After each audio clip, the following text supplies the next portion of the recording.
Are group D 2026 के analysis के बारे में। तो इसमें सबसे ज़्यादा वेटेज कौन सा चैप्टर से रहा है, मैथ्स में बात करेंगे। तो सबसे मैथ्स का बात कर रहे हैं, मैथ्स सबसे ज़्यादा वेटेज लाभ, हानि और छूट से 4 प्रश्न रहे हैं। संख्या पद्धति और सरलीकरण से 3 से 4 प्रश्न रहे हैं। समय और कार, पाइप और टंकी से 2 से 3 प्रश्न रहे हैं। समय, चाल और दूरी या ट्रेन से 2 से 3 प्रश्न रहे हैं। अगला है क्षेत्रमिति, क्षेत्रमिति से 2 से 3 प्रश्न रहे हैं। औसत 1 से 2 प्रश्न, अनुपात और समानुपात या आयु से 1 से 2 प्रश्न, साधारण ब्याज और चक्रवृद्धि ब्याज से 1 प्रश्न रहे हैं। तो इससे रिलेटेड हम आज क्वेश्चंस को सॉल्व करेंगे कि आपके आगे आने वाले एग्जाम्स में कौन सा चैप्टर से कितना वेटेज रहेगा, इसको पढ़ना ज़्यादा बेटर रहेगा। सबसे पहले हम आप लोगों के सामने क्वेश्चन लेके आए हैं टाइम एंड वर्क से। तो पहला है, यदि ए किसी कार्य को 10 दिनों में और बी किसी कार्य को 15 दिनों में पूरा कर सकता है तो दोनों मिलकर उस कार्य को कितने दिनों में पूरा करेंगे। तो सबसे पहले ए 10 दिनों में, बी 15 दिनों में करता है। ये दोनों का एलसीएम हम 30 ले लेंगे। अब 10 दिया 30, 15 दूनी 30। अब बोलता है उस कार्य को कितने दिनों में करेंगे दोनों मिल करके। तो दोनों को जोड़ देंगे, हो जाएगा 5।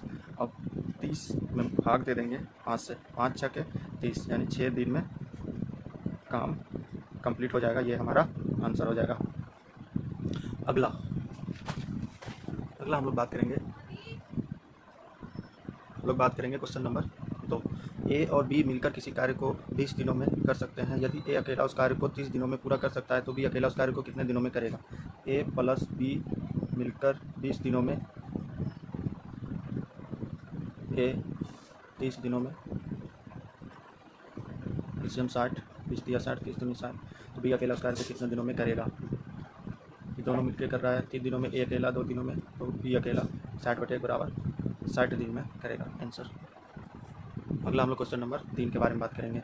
12 व्यक्ति किसी कार्य को 20 दिनों में पूरा कर सकता है तो उसी कार्य को 15 व्यक्ति कितने दिनों में पूरा करेगा। इसका फॉर्मूला था M1 गुने D1 बराबर M2 गुने D2। M1 12 D1 20, M2 15 गुने D2 निकालना है। तो 5 चौक 20, 5 दिया 15, 3 चौक 12, 4 चौक 16 बराबर D2, यानी D2 बराबर 16 दिन में काम करेगा। ये हमारा आंसर हो जाएगा। अगला हम लोग बात करेंगे क्वेश्चन नंबर 4। ए एक कार्य को 10 दिन में, बी एक कार्य को 15 दिनों में कर सकता है, लेकिन 2 दिन के बाद एक कार्य छोड़ देता है। तो दोनों मिलकर टोटल काम 30 हो गया। 10 इसका, तो 10 दिया 30, 15 दूनी 30, 3 2 5 प्लस 5 गुना 2 दिन तक करता है तो 10 काम माइनस हो जाएगा, बचेगा 20 काम। तो 20 काम को बी कितने दिन में करेगा, यानी 2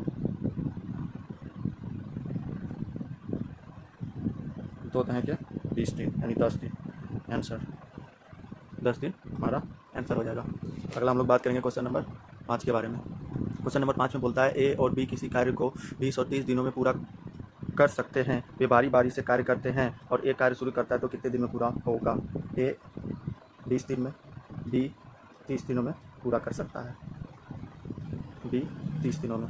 तो निकाल लेंगे, एलसीएम हो जाएगा 60, 20 या 60, 30 दूनी 60। अगर 2 दिन काम होगा तो 5 यूनिट काम होगा। तो काम करना है 60 यूनिट, तो गुना 12 इधर करेंगे, गुना 12 इधर भी करेंगे, यानी 24 दिन में 60 यूनिट काम हो जाएगा। 24 दिन में 60 यूनिट काम हो जाएगा, यानी 24 हमारा आंसर हो जाएगा। अगला हम लोग बात करेंगे प्रॉफिट लॉस से। एक वस्तु का क्रय मूल्य यानी CP 400, SP 500, तो लाभ प्रतिशत 400 खरीदते 500 में बेचते, 100 का लाभ हो रहा है। 100 का लाभ कितना पे, 400 पे गुना 100, 2 शून्य से 2 शून्य, 4 से 25 बार में, यानी 25% लाभ हो रहा है। यह आंसर हो जाएगा। Question number 7। एक वस्तु को 600 रुपया में बेचने पर 20% का लाभ होता है तो वस्तु का CP ज्ञात कीजिए। यानी 600 रुपया में बेचते हैं तो 20% का लाभ यानी 120, तो CP निकालना 100 से गुना 1 शून्य से 1 शून्य 12 25 60, यानी 50 बराबर गुना 100, तो 500 हो जाएगा CP हमारा answer. Question number 6, sorry question number 8। Question number 8 में बोलता है, यदि 15 वस्तुओं का क्रय मूल्य 10 वस्तुओं के विक्रय मूल्य के बराबर है तो लाभ प्रतिशत ज्ञात कीजिए। यानी 15 वस्तुओं का CP बराबर 10 वस्तुओं का SP। 5 दिया 15, 5 दूनी 10, यानी CP बटे SP बराबर 2/3। 2 में खरीदते 3 में बेचते हैं तो एक का लाभ कितने पर, 2 पर, तो 100 पर कितना हो जाएगा, 2 से 50। इसका आंसर हो जाएगा 50% आंसर। Question number 9। किसी वस्तु पर 10% और 20% की 2 क्रमिक छूट दी जाती है तो समतुल्य एकल छूट ज्ञात कीजिए। तो समतुल्य एकल छूट ज्ञात कीजिए। तो ये हमारा क्वेश्चन है।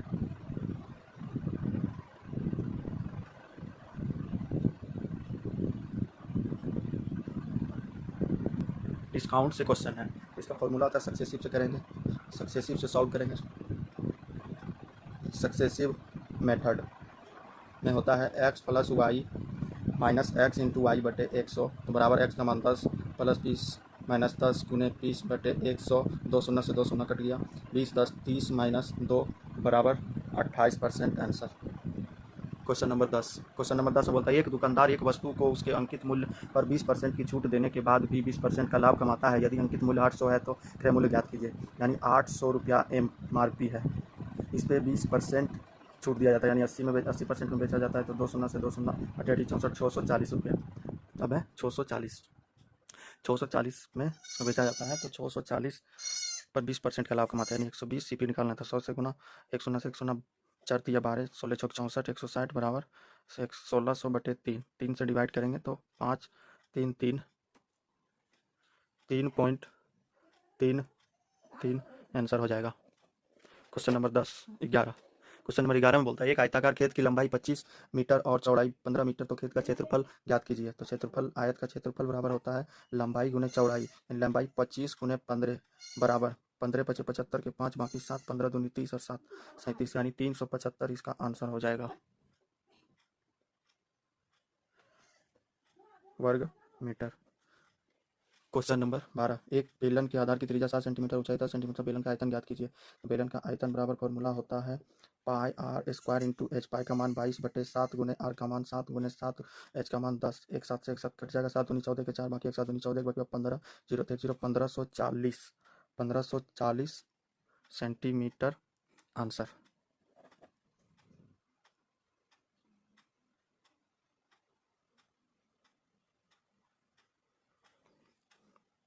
फिर बोलता है 13 नंबर। एक वृत्त की त्रिज्या 14 सेंटीमीटर है, तो वृत्त की परिधि ज्ञात कीजिए। परिधि का फॉर्मूला, परिधि या परिमिति या परिमाप एक ही होता है, इसका फॉर्मूला होता है 2 पाई आर 2 गुने 22 बटे 7 गुने 14, 7 दूनी 14 2 दूनी 4 दूनी 8 4 दूनी 8 88 सेंटीमीटर आंसर। अगला है 14 नंबर। 14 नंबर में एक घन के विकर्ण की लंबाई 6√3 सेंटीमीटर है, तो घन की भुजा बताइए। तो घन का विकर्ण का फॉर्मूला होता है √3a बराबर दिया हुआ है 6√3, तो √3 से √3 कट जाएगा, a बराबर 6 सेंटीमीटर आंसर। अगला क्वेश्चन नंबर, आगे हम लोग बात करेंगे क्वेश्चन नंबर 15 से। क्वेश्चन नंबर 15 में बोलता है एक समबाहु त्रिभुज की भुजा 12 सेंटीमीटर है, तो इसका क्षेत्रफल क्या होगा। तो समबाहु त्रिभुज का क्षेत्रफल,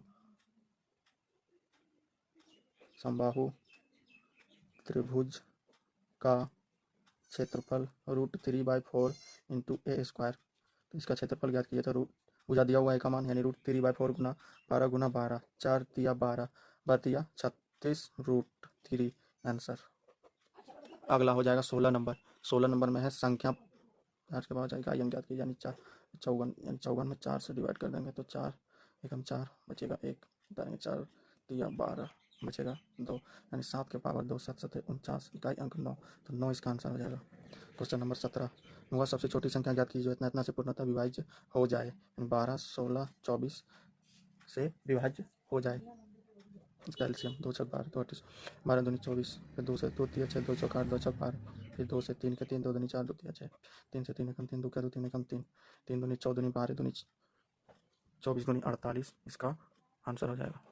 अगला, पहली 40 प्राकृतिक संख्याओं का योग ज्ञात कीजिए। था योग प्राकृतिक संख्याओं का योग, प्राकृतिक संख्याओं का योग, प्राकृतिक संख्याओं का योग बराबर फॉर्मूला होता है n इंटू एन प्लस 1 बटे 2। एन का मान है 40 इंटू 40 प्लस 1 बटे 2, अगर 40 गुने 41 बटे 2 से काटेंगे 20 बार में, तो 20 के 0 बाकी 2 20 चौक 80 या 2 82 820, इसका आंसर हो जाएगा।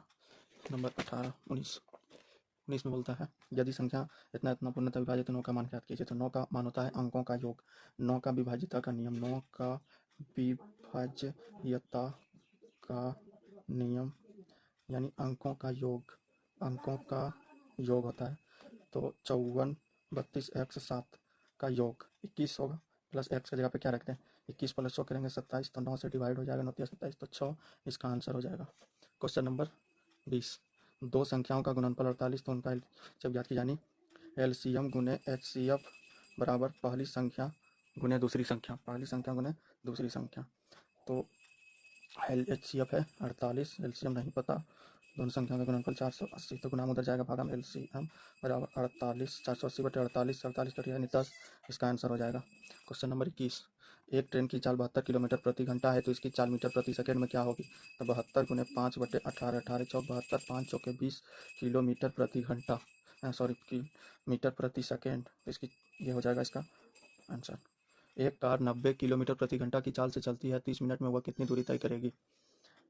30 मिनट को घंटा में चेंज करेंगे, बटे 60 0 0 3 3 3 6 यानी 1/2, तो हो जाएगा 90 गुना 1/2 से 45 बार में, यानी 45 किलोमीटर का दूरी तय करेगा। यह हो गया answer. Question number 23, question number 23 में बोलता है एक व्यक्ति अपने घर से ऑफिस 40 किलोमीटर प्रति घंटा की चाल से जाता है, 60 किलोमीटर प्रति घंटा की चाल से वापस आता है, तो पूरी यात्रा के दौरान उसकी औसत चाल ज्ञात कीजिए।